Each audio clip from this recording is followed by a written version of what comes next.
Hi, I'm KarenLee Potter. I'm here with Dr. Joel Cornfield. How many years have you been practicing? Been in practice for 25 years. What are the most common questions that people come in asking? The most common thing is, I'm having trouble maintaining my erection. Is that something that's a normal course of aging to have problems getting it up? Unfortunately, it's not abnormal. The two things that happen as you age, your erections are not as strong as they were when you're younger. And in some situations, the penis may actually shrink in size as your testosterone lowers. The other thing that happens is people put on weight as they get older. So they have a hard time seeing their penis. In some situations, yes. So you have to deal with some psychological issues too. We're actually pretty direct. Oh, okay. What do you say? Lose weight or get off the top, right? What would you say has changed over the last 25 years? The advent of Viagra and Cialis and Levitra. I'm very curious as to see how that's affected relationships. I think actually it's been a boon. Been having trouble in the sexual aspect of it, which can be very frustrating for a man. And embarrassing. And embarrassing. And so is the quick fix a pill, or do you do injections? I've done a video at the men's clinic, and they do customized erection injections. We do a lot of the injections. How many times do you hear men are using Viagra for other purposes? I know, just for recreational use. They don't tell me that. Okay. Usually those men tend to fit a profile. Players? Well, I don't know. You sort of see, they're younger than they should be, generally fitter than they should be, don't have any other medical problems, and yet they're complaining that they're having trouble maintaining an erection. Besides having Joel here, I have Dr. Sam Kringle, his partner. There's many reasons for erectile dysfunction: age, hormonal changes that could occur to men as well, andropause they call it. More focus on the man now to perform. Well, that brings up an interesting point, and is that because there's more pornography on the internet? Absolutely.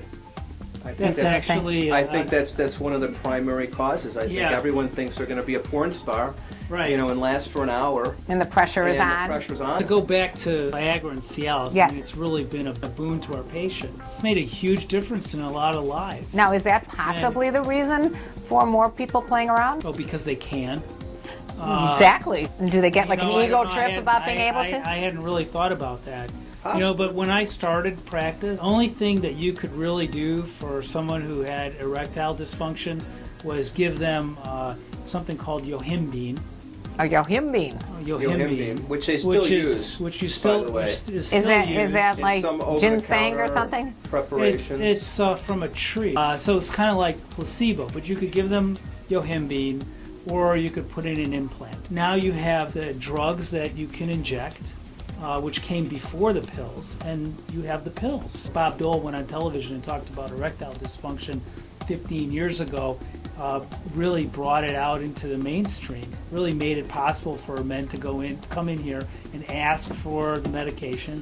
And obviously from a cynical perspective, that was an industry-driven marketing tool in order to increase their bottom line.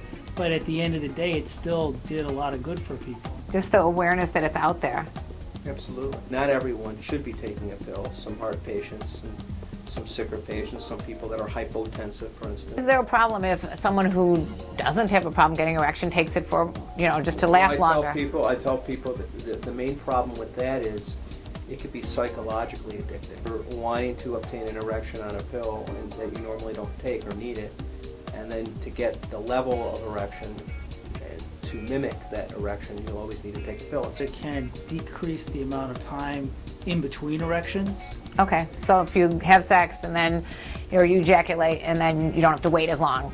These pills can interfere with your ability to have an erection, and so there's a kind of an irony there. I did not realize that. You get this great erection, and then you're having sex and you can't have an orgasm. Oh. Sometimes people can't have an orgasm that second time. Well, are there any serious side effects to taking it? Like, can you get a heart attack if you've got heart issues?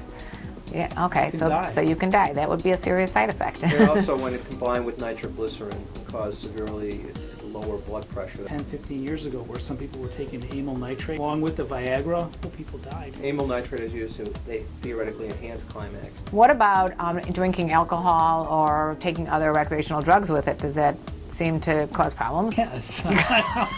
If they say you're not supposed to drink with it or you're not supposed Well, to... one of the side effects from these pills, which are what we call phosphodiesterase inhibitors, which Not that. That's a mouthful. Vasodilators. and one of the side effects from alcohol is a headache. Oh, so One of the side effects from the pill is a headache. so you can get a hangover. So you can get a really bad hangover. But it may be worth it if you need to do this. And they tend not to work as well in the Well, face yeah. of alcohol. They're Well, not because- absorbed as well, and they don't work as well. That would make sense because people have more difficulty getting hard if they are drinking, right? That's right. As Shakespeare said, alcohol provoketh the desire and taketh away the performance. Oh, wow, we got Shakespeare being quoted here. Please subscribe to my channel. Don't forget to comment and like it. Let me know if there's anything that you want me to discuss because there's nothing that I won't discuss. Bye-bye and keep spreading the love encore. Mwah.